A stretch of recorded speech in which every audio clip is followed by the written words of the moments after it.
India Pakistan இடையே கடந்த 1965ஆம் ஆண்டு நிகழ்ந்த போரில் உயிர் நீத்த ராணுவ வீரர்கள் நினைவிடத்தில் பிரதமர் நரேந்திர மோடி மலர் வளையம் வைத்து அஞ்சலி செலுத்தினார். கடந்த 1965ஆம் ஆண்டு இந்தியாவின் 2 நிலைகளை கைப்பற்றிய பாகிஸ்தானுக்கு எதிராக நடத்தப்பட்ட போரில் 49 ராணுவ வீரர்கள் உயிர் நீத்தனர். அவர்களது நினைவாக டெல்லியில் அமைக்கப்பட்டுள்ள அமர் ஜவான் ஜோதியில் பிரதமர் மோடி மலர் வளையம் வைத்து அஞ்சலி செலுத்தினார்.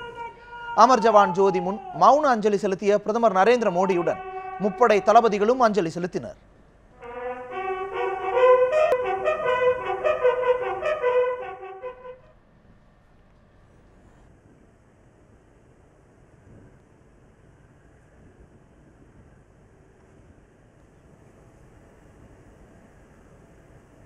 பிரதமர் மோடி அஞ்சலி செய்து முடித்ததும் ராணுவ வீரர்கள் சமாதியில் ஹெலிகாப்டரிலிருந்து மலர் தூவி மரியாதை செய்யப்பட்டது.